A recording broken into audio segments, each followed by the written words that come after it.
Yeah, so it has started recording. Good.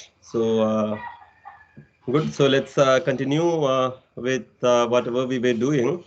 So already in the first lecture, we discussed sigma algebras, measurable sets, and we saw that there are lots of sigma algebras. So uh, we are studying a rich topic, therefore, and we introduced Borel sigma algebra, Borel sets, Borel maps, all these things. And in the next lecture, we introduced the measure, countable additivity was the important word there. And then what did we do? We approximated measurable functions via simple functions, and we defined the general notion of a Lebesgue integral, right? And you could have been on any set, any measure, any positive measure, and any measurable function. On any measurable set, you have the notion of Lebesgue integral. So this is what we have done last time, and so we will continue the theory.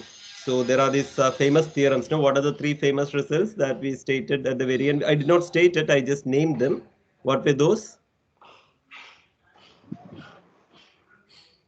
What are MCT, the three? Pott's Yeah. lemma, and DCT. And DCT. Monotone So we convergence. will try to prove all these things. Okay. So we'll state and prove all these things. So let me start sharing the screen. You can see my slides. One of you can confirm. Yes. Yes, sir. Okay. Okay. So today also Lebesgue integral, theory of Lebesgue integration, and we will prove these famous results. Again, you must have seen this already, but as in Rudin, we will do it once again. So in the last class, we started discussing Lebesgue integration. We defined the integral, Lebesgue integral of any measurable function with respect to any positive measure on any set with a sigma algebra. Once you have the notion of measurable sets, you can take any measurable function and any positive measure, and we have defined the integral. What was the starting point for characteristic functions? You just take the measure of that. That was the obvious thing to do. And a simple function, we have a convention of writing it as a linear combination of characteristic functions. And since we would like linearity to be there for integral, we incorporated that and had an appropriate definition.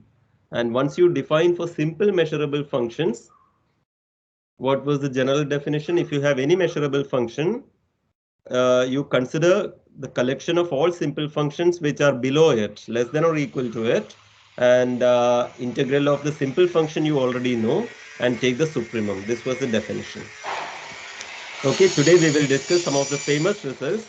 The named ones are MCT, monotone convergence theorem, Fato's lemma, and also DCT, dominated convergence theorem. Okay, so this is what we will do today, and I guess we can do all these today. So let's start. Okay, any question about the last class? Any quick comment or question? Or you can tell me after the class also, but if there is anything specific, we can do that right now. Shall I go ahead then? Yes, sir. Okay, so let's continue. Okay, so the first order of business is MCT, monotone convergence theorem. So the English name is suggesting there is a word monotone and there is convergence and there is of course theorem. So monotone you can already see, right? What is given to you is a collection of measurable functions which are monotonically increasing. Okay, so f1, f2, etc. are positive, meaning I will use the word positive for non-negative, positive measurable functions which are monotonic. Okay, that is why the word monotonic is there. These are monotonic, and it is given to you that the point-wise limit exists.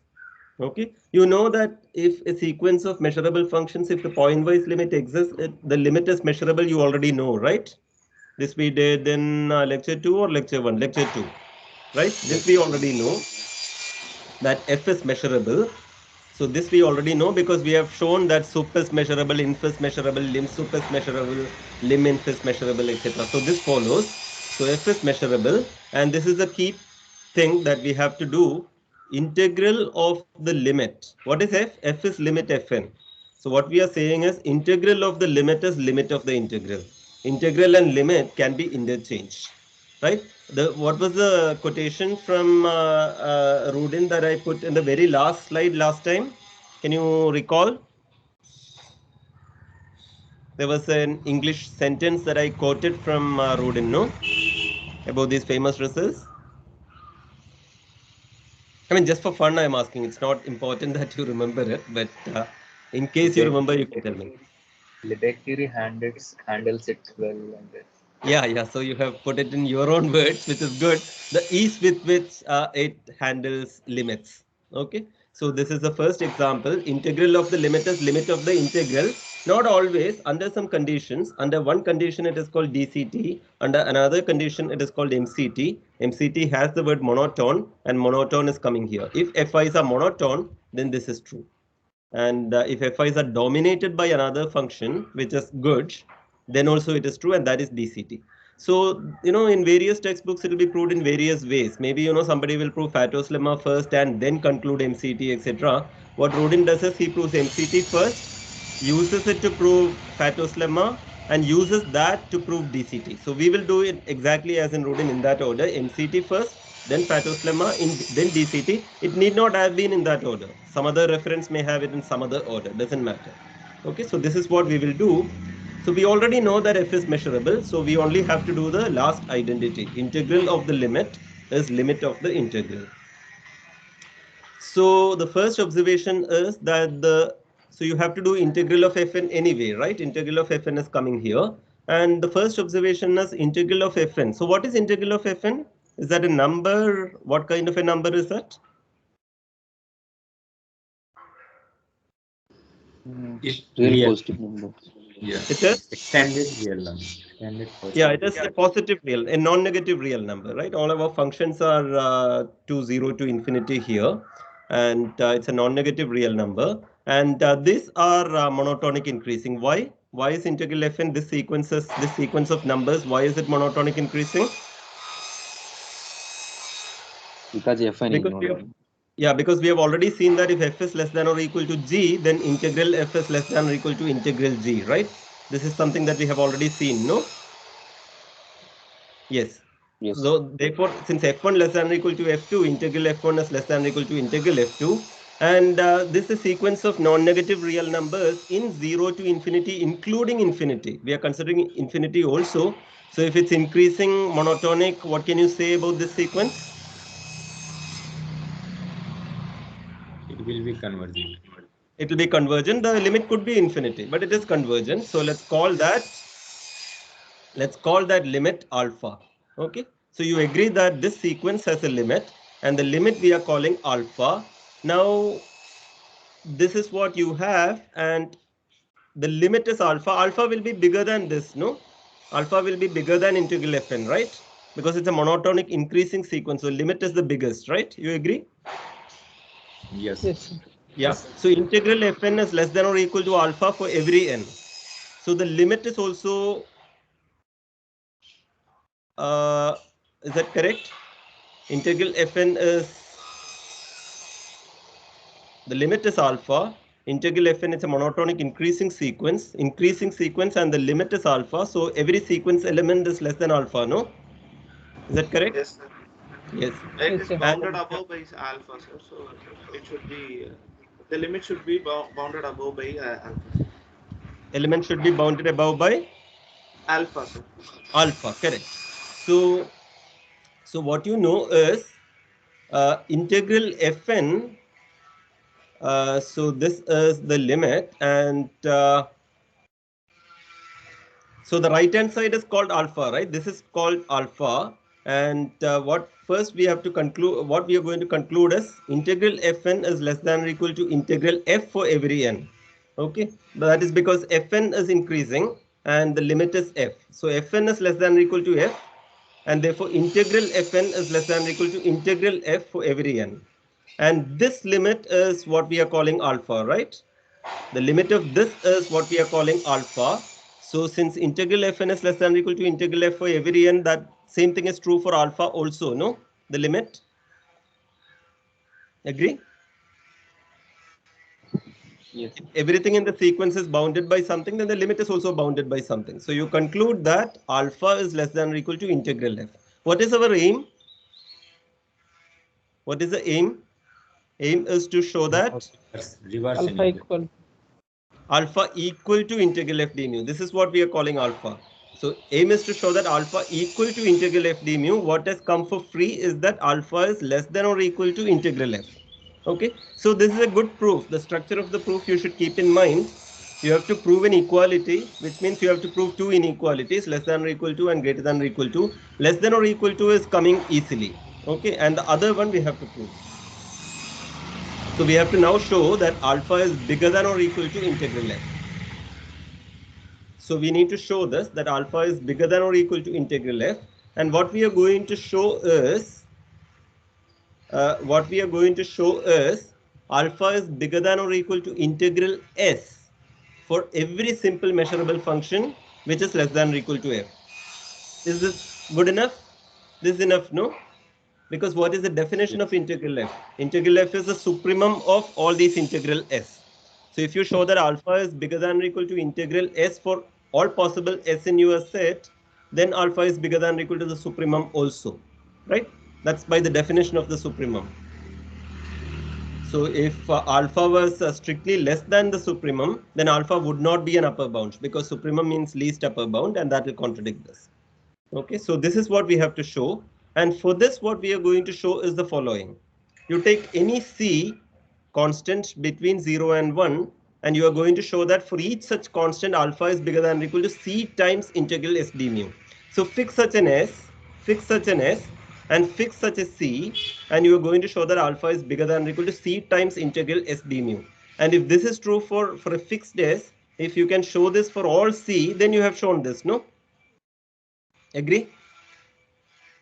If alpha is bigger than or equal to c times, so you are showing that alpha is bigger than or equal to half times this integral. Alpha is greater than or equal to 3/4 times this integral. Alpha is greater than or equal to 5/6 times this integral. And this is true for any c less than 1. So the only conclusion is that means alpha is bigger than or equal to this integral. Okay, so this is a strategy of the proof. So this is what we are going to show, and this is enough. Okay. If this is what we would like to show, so finally we have to show only this. But if this is what we would like to show, what is alpha? Just remind me, what is alpha?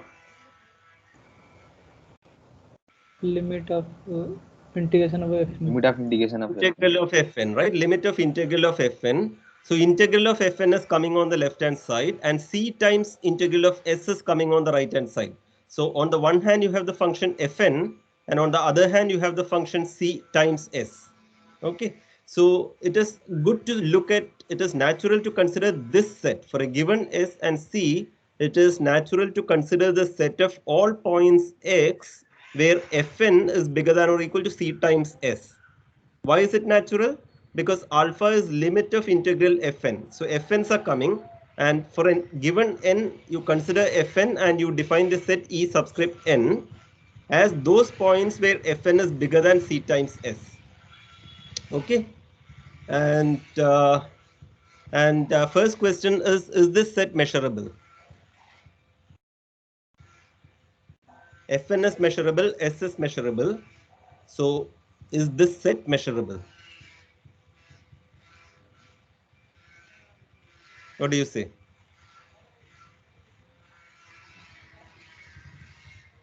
Okay, tell me yes Sir, or no. We will sir, think why about you are it. defining this set, sir? Say that again. Sir, why you are defining this set En?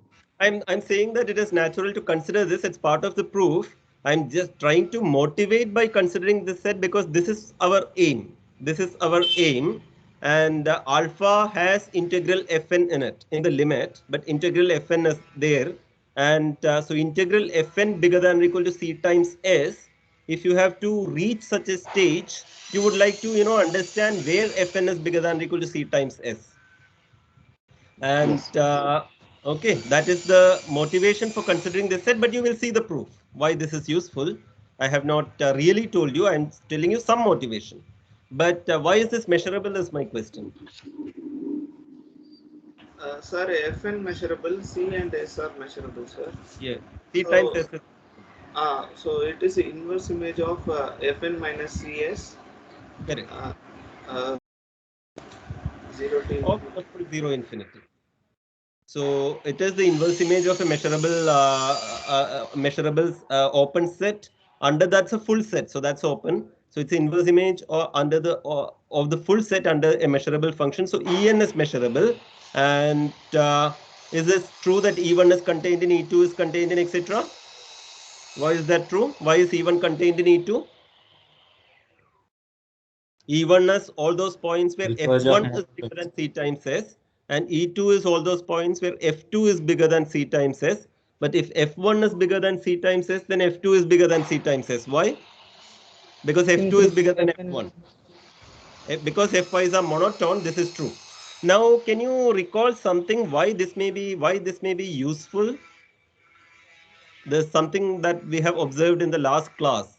In the limit, if you have an ascending chain of measurable sets, what do you know about the limit of something? There's something like that we have done. yes, Limit and Limit measure. Yes. to infinity. Mu of Limit n Limit is equal of of measure En of of En EI. Limit of measure of En is what? Measure of union of EIs. union of EI. So it is natural to consider what is union of EI, and we claim that the union of EI is the whole X. Why is that? So here is the proof. If fx is 0, then x is anyway in E1, no? E1 will be f1 bigger than or equal to c times s. But if fx is 0, then what can you say? Because f1 is less than or equal to f2 less than or equal to etc. is true always, right? So f1x is less than or equal to fx. So if fx is 0, then f1x is 0. But if f1x is 0, no, sorry. So if fx is 0, Then will also be 0, Sx. yeah, correct, because s is less than or equal to f. If fx is 0, then sx is 0, and therefore this is automatically true for f1 itself, right? So then x belongs to E1 itself. Now suppose fx is not 0. If fx is not 0, then fx is bigger than c times s for some s is fixed. No, c is also fixed. So if fx is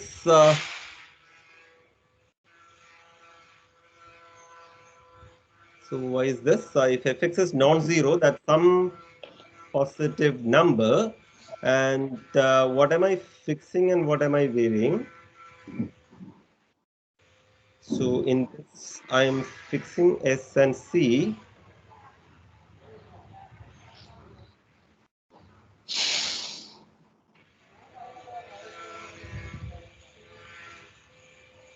Yeah, once again, S is Yes, because C is strictly less than 1, so that's why. because C is strictly less than 1, absolutely. But uh, so if fx is non-zero, it is some positive number, right? Yes. It is some positive number, and you're right. So C is strictly less than 1, and we know that S is less than or equal to F, right? S is less than or equal to F. Because C is strictly less than 1, S is strictly less than C times. So S and C are fixed. S is less than or equal to F, and because C is strictly less than 1, S is strictly less than CS is strictly less than F. But if this is true, then X belongs to En for some n. Why is that? Because Fn's are Fn is monotonic increasing and the limit is F. So if Fx is bigger than something, beyond a stage, Fn has to be bigger than that. So if Fn is bigger than that, then X belongs to En. So you have shown it, no? Anything belongs to, any X belongs to some En. It may be E1 or some En. So this is true. And therefore, from our previous observation, whatever measure you take, right? Whatever is your positive measure, for phi of En, the limit is phi of x. You agree? Because x is the union. Phi of En, the limit is phi of union of En. But union of En is x. This is okay? Yeah. Now, Sir, yeah. sir, otherwise condition is not okay. Fx greater than c times sx, then it follows that x belongs En for someone. So you're asking why? Because Yes, sir. F1, F2, etc. are monotonic increasing, no? And the limit is F. So if you have a sequence and if the limit is bigger than something, strictly bigger than something, and if it's a monotonic increasing sequence, then some of the sequence elements have to be bigger, no, after a stage. Otherwise, how can you, right? If the limit is bigger than 2, and if you have a monotonic increasing sequence and the limit is 2, a limit is bigger than 2, then some sequence element has to be bigger than 2, no, after a stage. Yes, yes. Yeah, monotonic increasing, that's the point. Okay, so you have got this. Now can you give me the key idea how to finish off the proof? This is true for any measure. Now we will choose a measure. What will be your measure? See, what we want to show is alpha is bigger than Cs, and we have considered this set Fn bigger than Cs. This is what we have to show. Alpha is bigger than C times this integral. And we have got a measure theoretic result. Phi of E is in limit of phi of En. And this is true for any measure phi. So can you see some measure in this slide with which we should argue? SD mu. Integral SD mu. FD. Yeah, exactly. So if you take phi of E to be integral SD mu, let us, any measure, no? So let us take this measure, and this we have proved is a measure, right? Last time we have proved for a simple function it is a measure, and then I said that for any measurable function also it is a measure, but we did not prove it, right? We said we will soon prove it. Correct? That's the state of affairs, no? For simple we proved, and we claimed it will be true for any measurable, and then I made a remark about Radon-Nikodym theorem, etc. But this is all that we are using. For simple it is true, and therefore if you apply this, what do you get?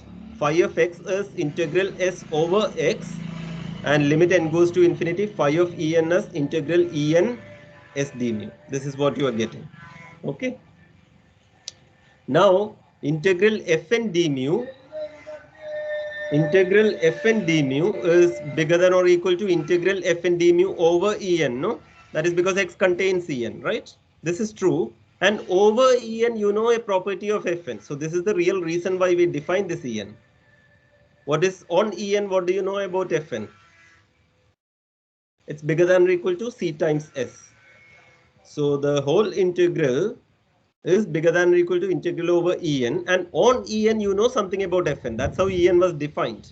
Fn is bigger than or equal to C times S, and C comes out. So this is bigger than or equal to C times integral S d mu, and this is true for all n. So you can take the limit. So the limit of this thing, that is what you call alpha. So what you are getting is alpha is bigger than or equal to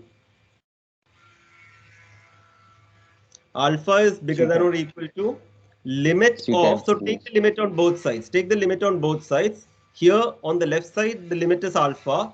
On the right side, it is C times limit of this integral, but limit of this integral is integral S d mu.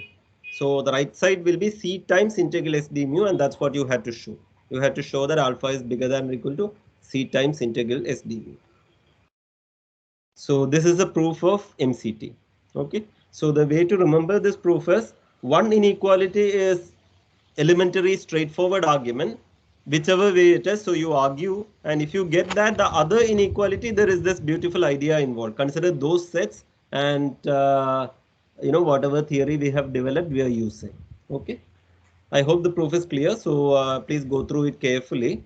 And we have used the fact that an increasing union of sets, the measure has a nice convergence property, and we have used that S d mu gives a nice measure, and on that we are using that.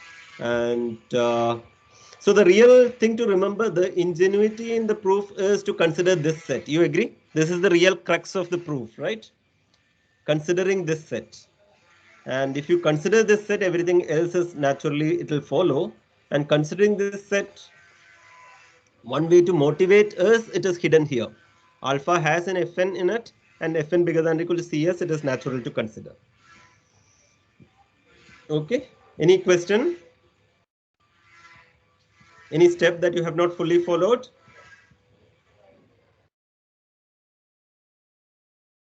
Okay, then let's go ahead. So make this observation. See, MCT can be, see, when we defined integral for simple functions, and then we defined integral for any measurable function. Once again, what was the definition of the integral of any measurable function? You consider simple functions less than or equal to that and integrate and then take the supremum, right? But before that, we had this nice result, no? Any measurable function, given any measurable function, you can approximate it using simple functions, right? We proved that last time, right? You remember? Yes, sir.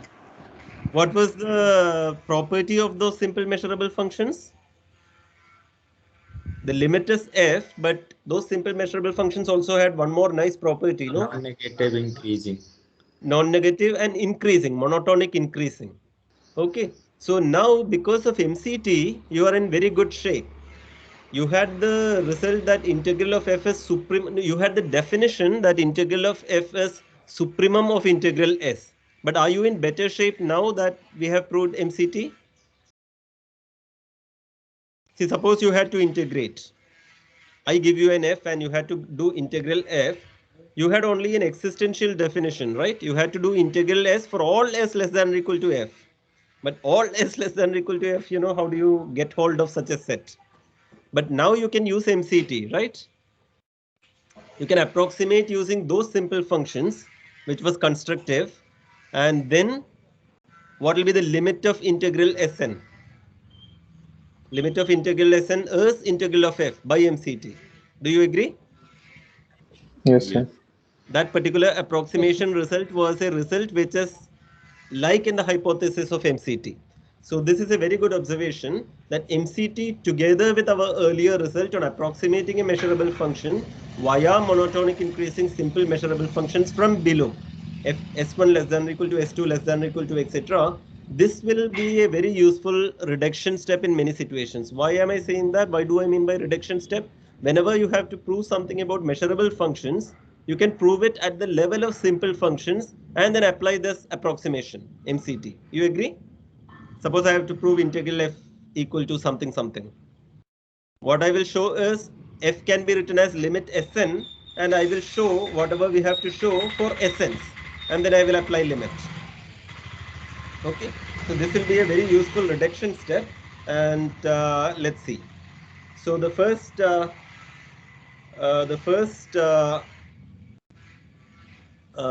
application is interchanging. What is interchanging?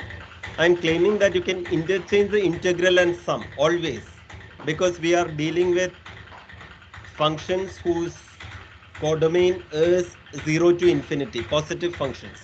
Okay, because you are dealing with positive functions, you can always interchange integral and sum. In other words, if fn's are measurable, fn's are all positive, 0 to infinity, these are measurable, and suppose fx is the sum fnx. Okay, fx is the sum fnx, then integral of the sum is sum of the integrals. Let's do the proof verbally. Let's try to do the proof verbally. Can you design the proof? How should we do this? It will be an application of MCT. So suppose this is true, then it should, if it is true for infinite sum, it should be true for finite sum, no? I mean, you will expect, right? It should be true even before for finite sum. You agree? Yes or no? Yes. Yes. Yes. Now, if you believe that it is true for finite sum, then what will be the first thing to do? It will be true for sum of Two functions. two functions, because 2 and finite there is no difference, right? You can do repeat or apply induction or something. So you have to do it for 2. So let us bother about 2 functions. So suppose f1 and f2 are measurable. Integral of the sum is integral of f1 plus f2. and sum of integrals is integral f1 plus integral f2. So what is the claim? Claim is integral of f1 plus f2 is equal to integral of f1 plus integral of f2. Do we know that already? Yes, sir, in last Do- class. No, we don't know that already. What we know is, For That is simple simple. function, we know. what we know from the last classes, this is true if f1 and f2 are Simple function. simple Non-negative. function. But now you know that this is true even if they are just measurable functions. Why? Because of Because- mm, Yeah, MC. because of MCT. Because f1 can be written as limit of a sequence of increasing simple functions, measurable functions, simple measurable functions. f2 can be written as a limit of increasing simple measurable functions. So f1 plus f2 will be limit of the sum. So integral of f1 plus f2 will be integral of limit of the sum, which is limit of the integral of the sum. Why? Because of MCT. Because S1, the first sequence is increasing, second sequence is increasing, therefore the sum is also increasing. So MCT can be applied, it will be limit of the sum. But now you have integral of sum of simple measurable functions, where we have already proved linearity. So it will be sum of the integrals. Limit of the sum will be sum of the limits, because it's only 2. Therefore, you got limit of integral simple measurable functions sequence plus limit of integral simple measurable function sequence. But what is that? Again, by MCT, you can put it back, and that is integral of f1 plus integral of f2. Is the proof clear, or was it too quick? Too quick but clear. Too quick but clear. Okay, very good. That's the best. Okay. So first observation is that integral of f1 plus f2 d mu is integral f1 d mu plus integral f2 d mu. So let us do it once again. I want to see how many times we are using MCT. So first you write f1 as sequence limit of s1n, let us say s1n, and f2 as limit of s2n. So f1 plus f2 will be limit of s1n plus s2n. So you have integral of limit s1n plus s2n, which is limit of integral s1n plus s2n. So you have already used MCT once, no? So once you have used MCT. Now it is limit of integral s1n plus s2n. Now integral s1n plus s2n is integral s1n plus integral s2n. Limit of that is limit of first integral plus limit of second integral. Now you have to take the limit inside. It has to be integral of limit s1n. So you have used MCT once again, no? Yes, sir. And similarly for S2n also you have used limit once again. But do you want to say you have used MCT already 3 times or 2 times? That is up to your convention. It's the same MCT you're using, but yeah, you are right. You're using it for S1n and S2n twice there, first year. So 3 times you have already used in order to get this. So why is this true? Answer is MCT. And therefore the integral is integral of a finite sum is the sum of their integrals. What is the proof now? Suppose you have f1, f2, f3. You write it as f1 plus f2 plus f3 and apply it. So iteratively you can prove for any finite, no, by induction. Agree? Yeah. Yes. Yes, So sir. 2 and finite are same in mathematics. Okay, now how do you come here? How do you come here? It is an infinite sum. But infinite sum is finite sum only, no? Infinite sum is, Take finite. how do you understand Take finite infinite set sum? and take limit. In terms of Limit of partial sum. finite sum. Limit Partial of sum. partial sums. And for partial sum, you already know that the integral of the partial sum is sum of the integrals. You already know that, right? Yes. So for each partial sum, you know that the integral and the sum can be interchanged. Now, if you have integral of the infinite sum, that is integral of limit of partial sum. But do you agree that limit and integral can be interchanged there? What you have is integral of limit of partial sum. Can you write it as limit of integral of the partial sum? Yes. Why? Because it becomes monotonical increasing. Yes. So by MCT, it is monotonic increasing because it is Because Fn is partial sums positive. are monotonic increasing because fn's are non-negative. fn's are non-negative. Fn's are Absolutely. So once more you use MCT, apply this to the partial sums of f and take the limit. by MCT, the result follows. So how many times have you used MCT in this proof? I have written twice, but that is wrong. We have used more than twice. We have used in the last step once, and in order to prove this, you have used 3 times. So that means you have used at least 4 times. But it depends on your interpretation. You could have said that in F1 plus F2 plus F3, also you have used 3 times or whatever. So maybe twice is not correct. The best way to write this is multiple times. You have used MCT as many times as you wanted. Is the proof clear? So this is a corollary to Yes. This is a corollary to MCT together with the previous observation that measurable functions can be approximated by simple measurable functions in an increasing fashion. That's why you could use MCT. Okay, now let us do Fato's lemma. Suppose Fn's are measurable. Can you recall Fato's lemma since you have done it in MSc? If you remember. I mean, if you asked me before this class, I would not have remembered, but if you remember. Integration of inferior of Fn equal to is less than equal to inferior of integration of Fn. So it is about lim_inf, the lower limit. Inferior. And it is an inequality. These are the things to remember. It is about lower limit. It's about measurable functions, of course, and it's about lower limit, lim_inf, and it's an inequality, not an equality. This much we can remember. But which way is the inequality? Integral of lim_inf is less or lim_inf of integral is less? Integral of lim_inf is less than. Yeah, and how do you remember this fact that the less, see, if it is an equality, you don't have to worry which is left hand side and which is right hand side, right? If x equal to y, you could also have written it as y equal to x. But if x is less than or equal to y is what you are saying, you should remember which is x, no? Which side is smaller. And how do you remember this? Either you know how to remember such a thing, or you should have some way of remembering this. Can someone tell me if someone has a way of remembering it? Can one tell me here?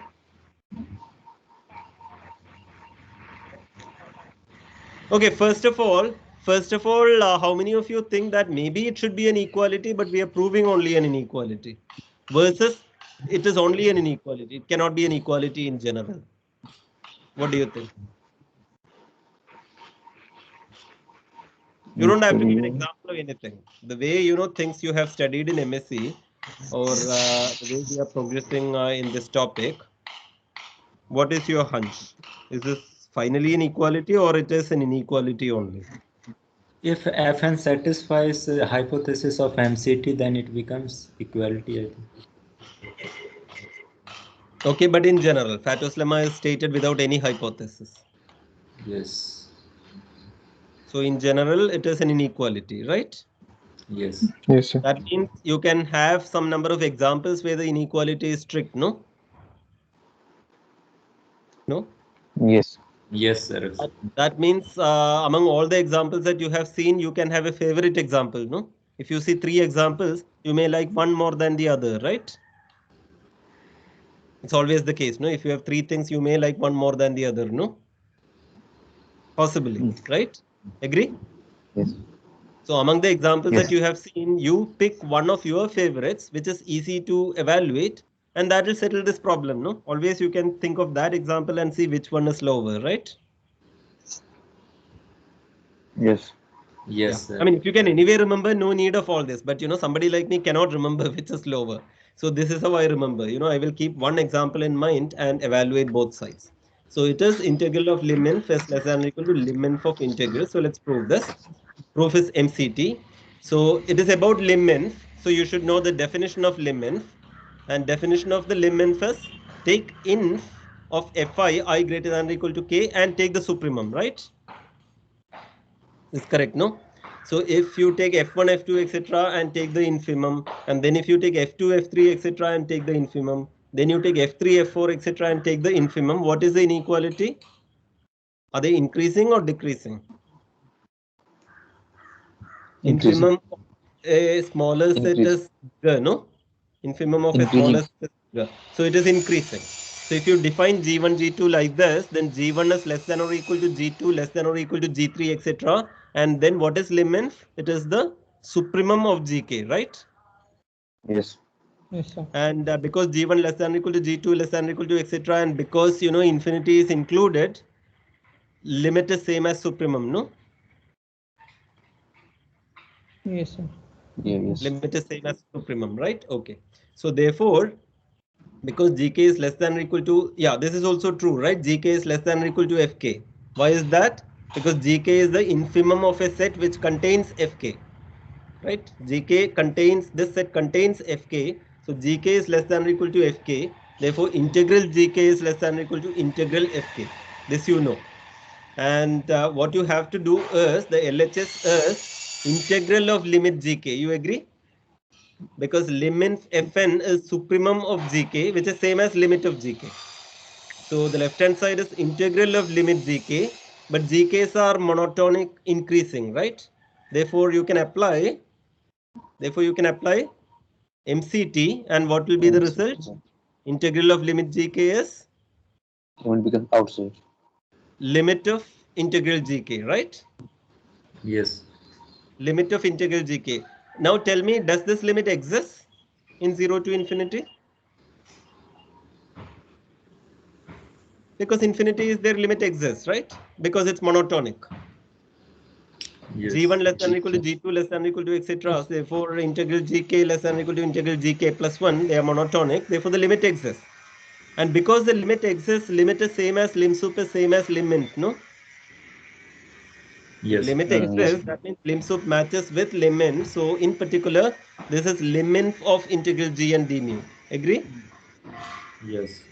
Yes, sir. And integral gn is less than or equal to integral fn, right? Yes. Here. I hope you can see my cursor moving. Integral gn is less than or equal to integral fn. So if you have two sequence xn less than or equal to yn, then if you apply lim inf, that will still satisfy the inequality, right? Yes. Therefore, lim inf integral gn should be less than or equal to lim inf integral fn. Okay. And that's what you wanted, right? Yes. Yes. So Fato's lemma is a simple consequence of MCT. Okay. Now the thing to observe is, it is not an equality in general, and here is a simple example from Rudin. There are many examples. If you check Wikipedia, you will see many more examples, or in other books you will see many more examples. So you can yourself think of many other examples. But here is the simplest example that I saw in Rudin. You take a measurable set and consider this function fn to be the characteristic function of E if n is odd, and 1 minus the characteristic function of E if n is even. Where is this happening? Where are you taking E and M? In some set X. X is arbitrary right now. Okay. So what is lim inf of Fn? What are the values of Fn? If X belongs to E, then Fn's are, if n is odd 1 and if n is even 0, right?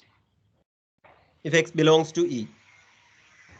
If X does not belong to E, then n odd it is 0 and n even it is 1. Either way it is zeros or ones. So at any point X, the sequence fnx is zeros and ones. So what is lim inf? 0. Lim inf is identically 0. And therefore, what is integral of lim inf? 0. 0. 0. So at this point itself, you can remember that integral of lim inf should be the smaller thing, because nothing can be smaller than 0, because we are in the positive territory. Okay. But let us do the other thing. What is integral of f and d mu over x? Measure of E if n is odd, and if n is even? measure of E complement. Measure of E complement. Correct. So measure of x minus measure of E, right? Yes. Okay.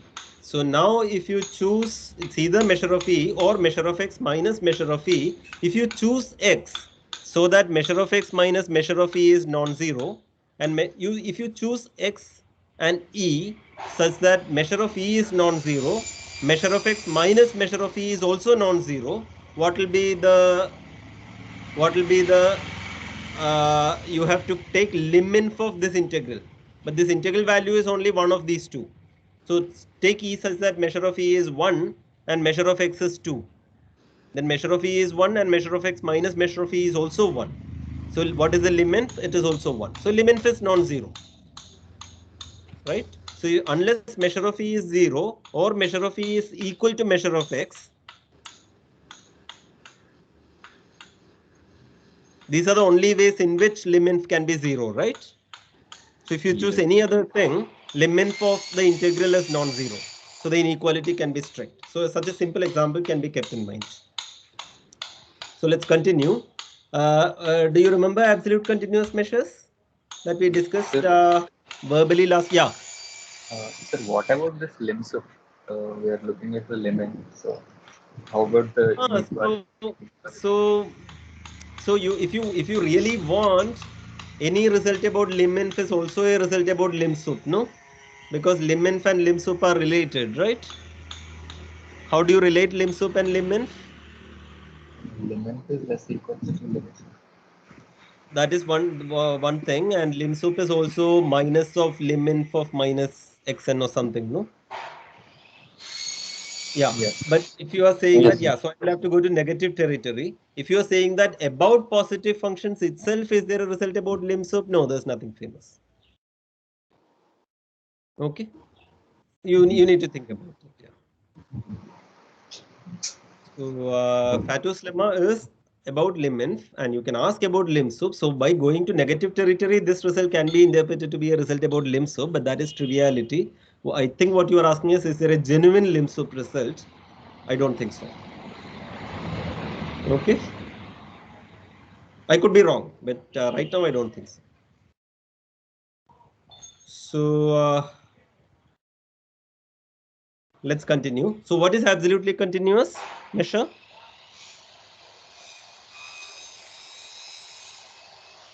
Can you measure recall? lambda should be absolutely continuous with respect to Lambda is mu. absolutely continuous with respect to mu If mu of any measurable set is 0, then lambda of the set is also so 0. last class we verbally discussed this. We saw that this is also a measure.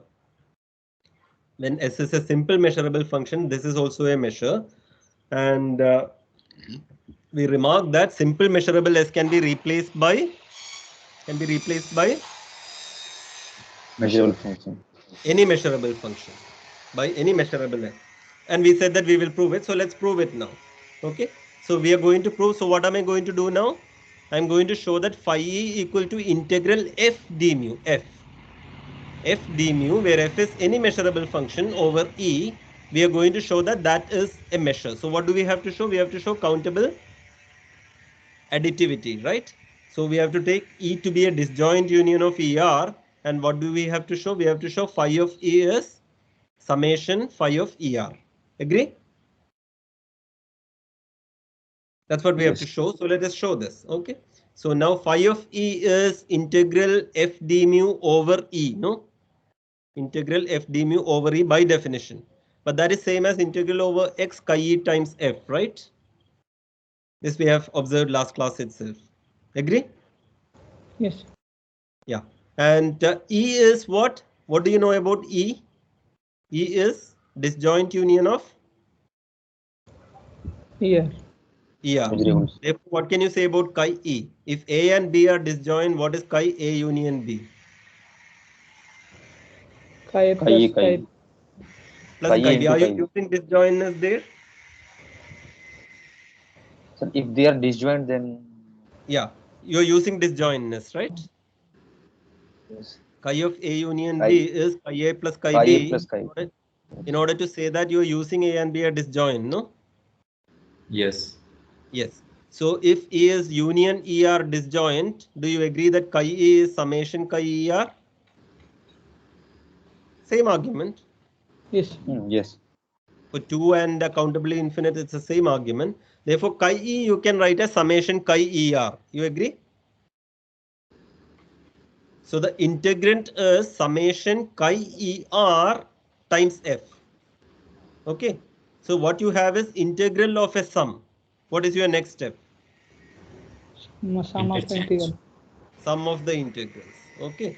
So this is integral of the sum, which is sum of the integral.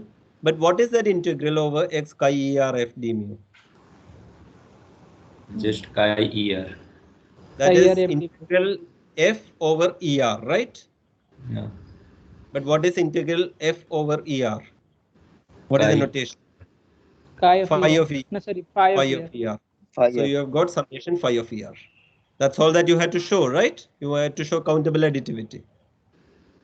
Okay, Yes. there is a small thing remaining, which is what? Phi is not identically infinity, but the same argument last time. Phi of empty set is 0. Is this okay? Yes, sir. Yes.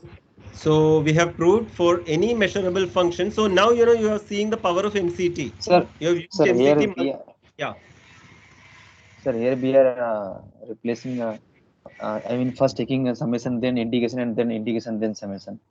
Yes. This is why true because MCT.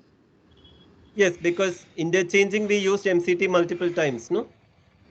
Okay. What was the Yes. proof of interchanging? Multiplicity MCT. Yes. I said that twice, but then I said that twice is wrong. Many times we are using, right? Yes. So interchanging is MCT. Multiple times MCT is interchanging. So in that sense, I am saying, okay. So we have used MCT, which used MCT multiple times, yeah. And so do you? This is okay. So you are seeing the power of MCT. So whatever we promised in the last class, we have done. Okay. Now one more question. So you have got this new measure phi. What can you say about integral g d phi in terms of the original measure mu?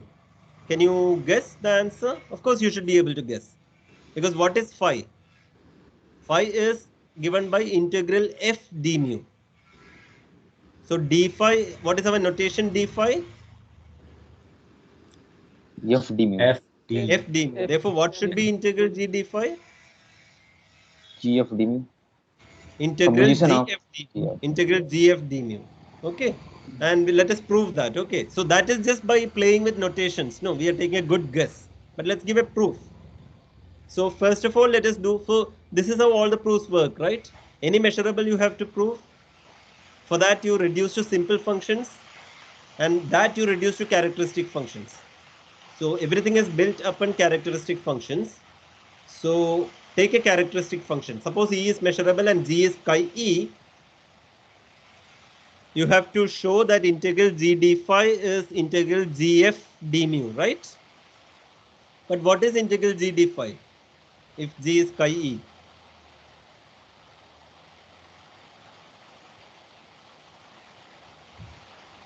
phi of E. Phi. Phi of E, right? Yes. So it is phi of E, and but what is phi of E? What is the F of definition D of mu. phi of E? F of D mu over E. Integral over E f d mu, right? Yes. But this is same as integral over x chi E f d mu, right? Yes. So this is proved, no? So characteristic functions we have proved. Now if you have a simple function, you write it as a linear combination of characteristic functions in our convention by making it disjoint, etc. And then do you agree that the result is okay? Give me a minute, I have to change my position. So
a lot of.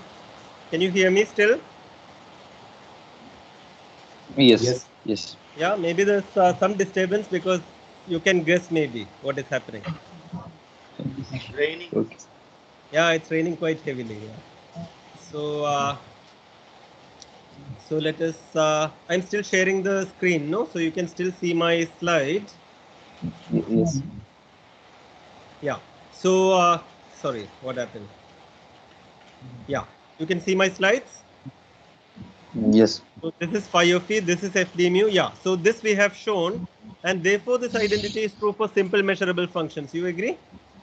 Yeah. Correct. Correct, because simple measurable is a finite linear combination means a finite linear combination. So it's a finite linear combination of characteristic functions, and each characteristic function, this is true. Why is this moving to? So each characteristic function, this is true, and therefore for finite sums, you already know that integral is linear, right? Integral of sum is sum of integrals. That's all that you need to show. And once it is true for simple measurable, can you still see my slides? Yes, sir. Yes. And you can hear me also, right? Yes. Yes. Yes. Yeah. So this is true for simple measurable functions by linearity, and apply MCT to conclude in general. Agree that G can be any measurable function now? Because Yes, if G is measurable, G will be limit of Sn. And integral of G d phi will be integral of limit of Sn, which is limit of integral of Sn d phi. But what is integral of Sn d phi? It is integral of Sn f d mu. So you will get limit of integral Sn f d mu, which is integral of limit of Sn f d mu, but limit of Sn as G. So you will get integral G of d mu. So MCT you apply twice. So apply MCT together with approximation by increasing simple measurable functions for the general case. So we have proved that integral G d phi is integral G of d mu, and this tells you that the notation d phi is f d mu is very good. Agree? Okay. Yes. So now let us talk about absolutely integrable functions. So when do you say a function is integrable? Integral f d mu is it exists, meaning it is finite. Less than Up to now it could have been infinity also, right? So if the integral is finite, you say that it's integrable. And if the integral, and what is absolutely integrable? Absolutely integrable. Integral of f is Modulus absolute. of f. mod f. Integral of Modulus of that. mod f is finite. Okay, integral of mod f is finite. So f is a complex valued function. I'm not taking f to be f to have f to take the value infinity. F is complex valued, but still integral can be infinite, right? Constant function 1. Integral is Yeah. infinite, Yes. no? Over real life, Yes. yeah. So integral can be still infinite. You say that, so if f is measurable, then of course mod f is also measurable. And you say that L1 mu is a class of absolutely integrable functions. Is all those functions such that integral of mod f d mu is finite. Okay, some people will call this just integrable. Okay, Rudin calls this just integrable. And suppose f is in L1 mu, and write f as u plus iv because it's complex valued, right? So you can write the real part and the imaginary part. And how do you define the integral of f now? What is the natural definition of integral of f with respect to mu? Integral of u plus I times integral. Correct. But integral of u also we have not defined yet. We have defined integral only for positive functions. But u is real value. So how will you define the integral of u? With the help of positive part and negative. Yes. So u can be written as u plus minus u minus. And integral of u is defined as integral of u plus minus integral of u minus. And then integral of f is defined as integral of u plus I times integral of v. So this is the definition. Okay. For any E in M. And each of the four integrals is finite. Why is that true? Integral of u plus is finite, integral of u minus is finite, etc. Because f is in L1 mu. Because this is given to you that integral of mod f is finite, all these will follow because you can observe u plus is less than or equal to mod u, and mod u is less than or equal to mod f. And integral of mod f is finite, therefore integral of u plus is finite. Similarly, all these things. Okay. And first observation is if f and g are in L1 mu, then alpha f plus beta g, where alpha and beta are complex numbers, any linear combination is also in L1 mu. L1 mu is a vector space. This is obvious, no? What do you have to do? You have to do integral of modulus of alpha f plus beta g. But modulus of alpha f beta g is less than or equal to Individual modulus. plus modulus of beta g by triangle inequality. That is mod alpha mod f plus mod beta mod g. So integral of that will be mod alpha integral of mod f plus mod beta integral of mod g. It's bounded by that. But integral of mod f is finite, integral of mod g is finite. Therefore, this is also finite. So this is obvious. And integral of alpha f plus beta g is alpha times integral of f plus beta times integral of g. How will you prove the second step? It's also straightforward. But what is the key idea? These are complex functions. Okay, first observation is that you can prove for addition and scalar multiplication separately. Okay, that's enough. No? If you can prove for addition f1 plus f2, and if you can prove for scalar multiplication c times f, then you are done, right? Yes. Now scalar multiplication, you have to show that integral alpha times f is alpha times integral f. Have you already done that? Yes. Suppose f is positive function. Because after all, integral f is in terms of 4 positive functions, right? U plus u minus v plus v minus. So it's enough to show for positive functions. So assume f is positive. Is it true that integral alpha f is alpha times integral f? Yes, sir. I think we showed it only for alpha positive. Okay. Yes. For alpha negative also you can show, because real part, positive and negative will be related, right? U plus minus u minus. When you put a negative sign, maybe u minus and u plus will get interchange or something like that. So negative also you can show. So for any real you can show. And if any real you can show, complex also you can show, right? Anyway, it's a trivial argument. Show for I also. Somehow you show for I also. And again, same argument. U plus and V plus may get related or something. So using that, you can show for scalar multiple. And how will you show for addition? Integral of f1 plus integral of f plus g is integral f plus integral g. Have we shown that already? No. We've shown it for positive functions. Yes. Using that, you can show for real functions. Yes. And using that, you can show for complex functions. Okay, so by several directions, you can show this. This is straightforward. This is also straightforward. Check the addition and scalar multiplication. Addition reduced from complex to real to positive. And the scalar multiplication also something similar. Okay, so I'm leaving this. If you really want all the details, check 1.32 in Rudin. But it's very easy. I don't want to write all that down. Conceptually, it's very simple. Just reduction to positive case. Okay. So finally, what is the conclusion of this slide? Conclusion of this slide is L1 mu is Vector space. a vector space. It's a complex vector space. Okay. Now, if f is in L1 mu, there is one famous result in Riemann integration which we should do for Lebesgue integration also, which is that modulus of the integral and integral of the modulus. How are they related? Modulus of absolute value of the integral and integral of the absolute value. Modulus of integral is less than equal to integral of modulus. So let us prove that. Okay, let us prove that. So integral of f d mu e, you call that will be a complex number, no? F is in L1 mu. It's a complex function, so this will be some complex number, right? Yes. It's not infinity because we are assuming it's an L1 mu. So it is given to be finite. So that's a complex number. So call that z. Okay. And take alpha to be mod z by z. If z is non-zero and alpha is something if alpha can be 1 if no. So take,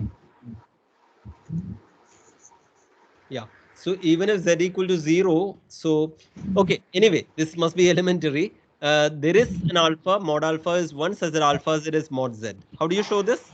Just for complex numbers? Just take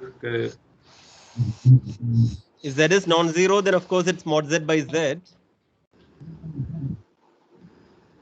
Again, the trick we have done in first class, I think. Hmm? Alpha below 0. No, this is for a given z. No, if z is 0, alpha can be anything with modulus 1. Yes. Z is given to you. So if z is non-zero, then alpha is mod z by z. If z is 0, take alpha to be 1 or minus 1, whatever you want, I, whatever. Okay. So I'm just saying that there is an alpha, mod alpha is 1, alpha z is mod z for this set, given set. Z is given to you. Okay. And this is a very cute proof. This is a very, brilliant idea. And call, take alpha times f, and that's a complex function, right? And take its real part to be u. So u is the real part of alpha f, and therefore u is less than or equal to mod of alpha f, right? Real part is always less than or equal to modulus. And what is modulus of alpha f? It is mod f, no? Why? Because Mod alpha is 1. Plus of mod alpha. alpha is 1, absolutely. Now, this is modulus of z, right? Because integral f d mu is what you are calling z, right? Yes. So this is modulus of z. But what is modulus of z? Alpha times z. Alpha z. Alpha times z. But what is alpha times z? Integral of alpha f d mu, right? Yes. So this is alpha times integral of f d mu, right? Agree? Yes. So I have removed the modulus by this trick. Okay, by introducing this alpha, I have removed the modulus. Now, real part of alpha f is what? U. U. U. And let us say imaginary part of alpha f is v. Okay. So what is this integral of alpha f? This is integral of alpha f. So this will be integral of u plus I times integral of v, right? Yes. Yes, sir. But I am claiming that it is integral of u. I am not writing I times integral of v. Why is that? Because left hand Because the side left- is a real number. Because left hand side is a real number. Okay, so this is a very clever proof that I times imaginary part is not required because the left hand side is a real number. So this is integral du, as there is no imaginary part, as the LHS is real, positive also. And now what is the proof? But integral of u du d mu, what do you know? Proof is there in the slides. Less than equal to integral of mod f d mu. Why? Why? U is less than. U is less than equal to mod f. U is less than or equal to mod f. So you are done. Nice, no? It's a clever trick, right? Do you agree? It is kind of clever. Yes, It's sir. easy. It's easy. It's elementary, but it's clever. How do you check whether something is really clever or not? Just ask the question whether you would have done it yourself without seeing the proof. What do you think? It takes some effort, no, to reach this idea on one's own. Yes. I mean, I personally think I would have struggled with this. But of course, having seen it, it's quite easy. So remember this trick. It's a beautiful trick. A Riemann integral, maybe, in some easy way you would have done this. But this is arbitrary measure space. But still, the proof is easy. Okay. So modulus of the integral is less than or equal to integral of the modulus. All this put together, we are going to prove dCt quite easily. Okay. So I said that Fato's lemma we proved using MCT, and now we will use Fato's lemma to prove dCt. We will also crucially use this observation that integral of modulus of the integral is less than or equal to integral of the modulus. Okay. So FNs are measurable. It's dominated convergence theorem. So what will you see in the hypothesis? What will be the final result in all these theorems? Integral and limit can be interchanged, right? Integral of the limit is limit of the integral is what you will get. In the monotone thing, Fn's by monotonically increasing. Here it is dominated. So what do you expect the hypothesis?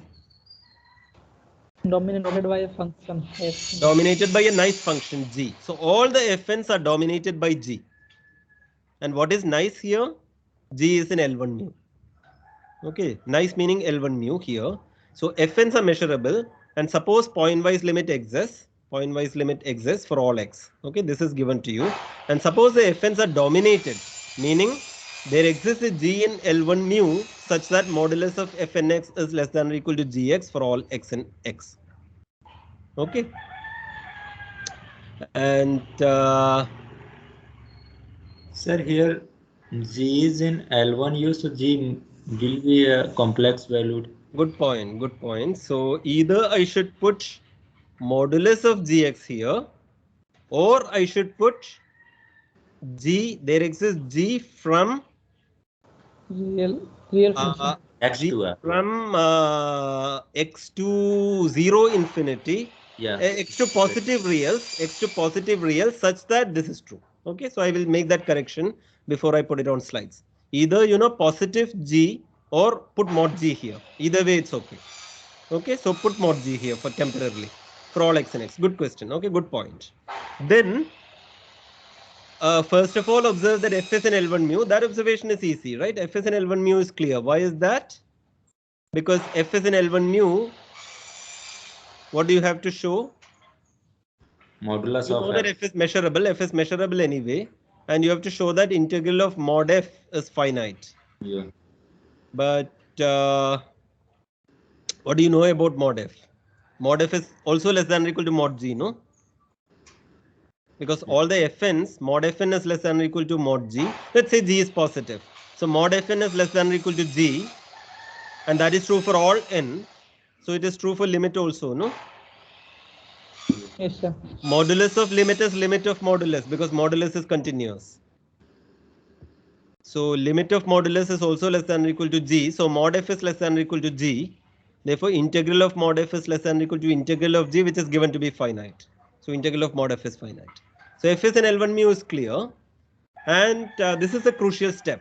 We are going to claim that limit n going to infinity of integral of mod fn minus f. This is 0. This is the crucial step. And this we are going to prove using Fato's lemma. Okay. And as a corollary to this, you can easily see that limit of integral fn is integral of limit fn.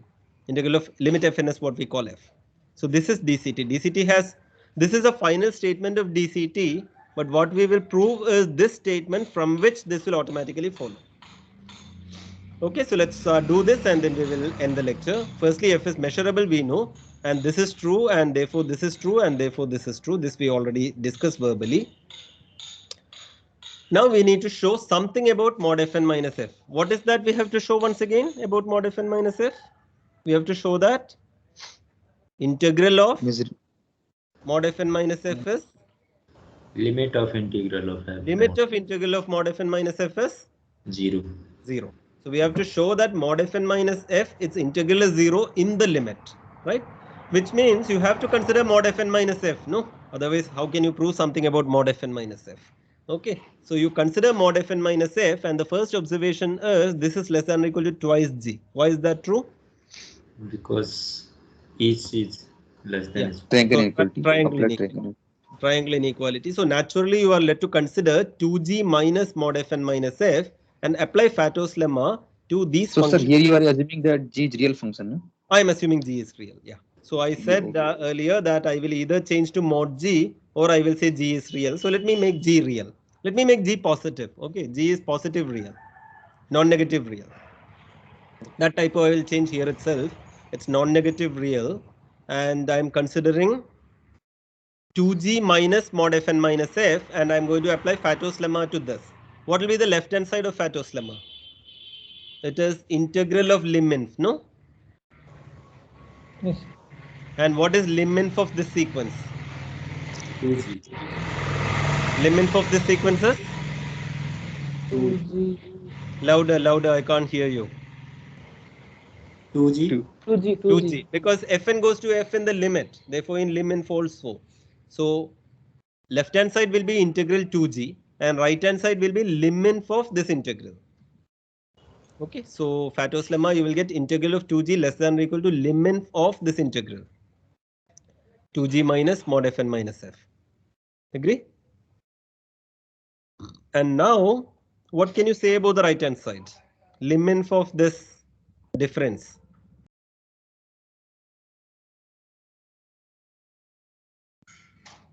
First of all, what is integral of f minus g? It is integral f minus integral g, right? So integral of 2g minus mod fn minus f you can write as integral of 2g minus integral of fn minus f, no? Yes. Fn minus c. Yes. And liminf also you can apply separately, right? Yes. So what is liminf of 2g? Integral of 2g? There is no n, so it is Same, integral of same. 2g only. Then And so you will get integral of 2g minus liminf of mod fn minus f.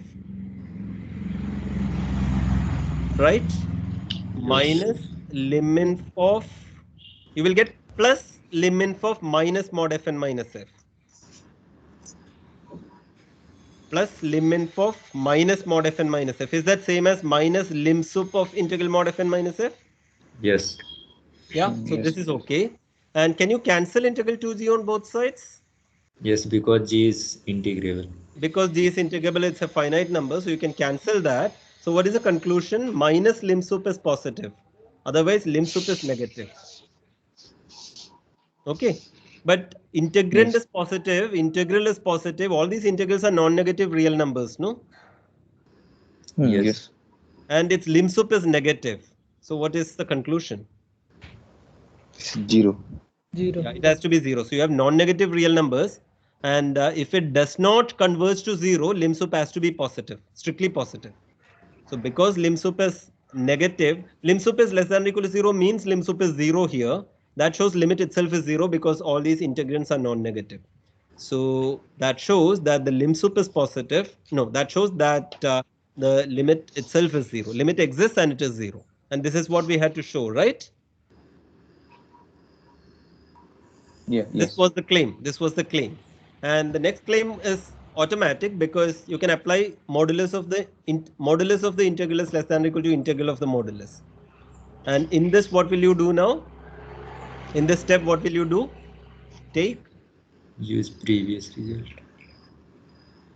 Yes, but yeah, correct. So which means take limit as n goes Now to take infinity. limit both sides. Take limit both sides. What will be the right hand side? Right hand side will 0. be 0. Right hand side is 0 from the earlier step. And what will be the left hand side? Limit of modulus is modulus of limit. And modulus of limit is less than or equal to 0. That means modulus of the limit is 0, right? Yes. Yeah. And that means limit is 0, no? If modulus of something is 0, the inside thing is 0. So limit of integral fn minus f is 0. But that means limit of integral fn is integral of f. Agree? Yes. Yeah. Okay, so that's what we had to show. So dominated convergence theorem is a corollary to Fato's lemma as we proved it. And Fato's lemma is a corollary to MCT. Okay, so this is a good place to stop. And we are towards the end of chapter 1 of Rudin. Maybe another class, maybe 2 more classes in chapter 1. And then we will move to chapter 2. And chapter 2 might take some time because there's a very important result which will take a long time to prove. So let me stop sharing. And we have a few minutes left. If you have any question, you can ask me. Or any comment, any suggestion. Is this okay? Is this speed okay? Is it too slow or too fast? No, it's okay. Okay, sir. It's okay. Anyway, you know, Sir, you little bit fast. Sir. It's little bit fast. Sir. if you think it's fast, you please read before coming. I'm following Rudin line by line. So read Rudin. The next, 5-6 pages you read. So you know what I'm going to do tomorrow. No, there's no tomorrow meaning next class. Wednesday, what I'm going to do, there's no surprise. Right? Because Yes. it will be exactly Yeah. where DCT is over. I will start there. So you know exactly what I'm going to do. Okay, so just read and come. So, it will be a bit easier so that you can also help me. If I get stuck, you can help me, that what is there in Rudin. Okay. So, let's keep this pace. Okay. And sometimes naturally I might slow down, but I don't think I'll be faster than this anyway naturally. I think this may be the highest speed. And today maybe I went a bit faster because I thought DCT one should do, because that's a good place to stop. And okay, any other question? By the way, this book, Rudin, exercises are a bit tough. Try doing it yourself. Okay, of course, these exercises are all solved on the internet, but don't hit internet straight away. That's not a good idea. What will happen is, first of all, it's fun to do it on your own, but on the other hand, you may not want to spend too much time. But at least some questions you spend enough time so that you make the headway, at least the first headway yourself, even if you don't fully solve. Only after that you take help. Otherwise, what will happen is you will take help. That will be easy for now, but next year you will forget. Whereas if you have spent time, if you have, slept over it, then you will never forget. You will know, where exactly was the difficulty, you will remember always. Okay, so if you struggle for some time, and if you still don't get it, if you get help from the internet, that's okay. But even then, you look for one crucial step, not for the full solution. But most importantly, try doing some things. Try doing, I may not work out many examples, but you try solving a lot of questions. I myself find it very difficult. Because there are easier questions also on the net and in other books. And but spend some time, that's all. I mean, just lecture slides are not enough in order to, get some grasp over the topic. Yes. Anything else, or we can stop?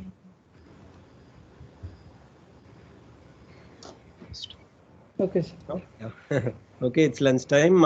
Anybody else? Any other comments, Shivakumar, Mohit, Krishna? No, sir. No? Krishna, any quick comment? Okay.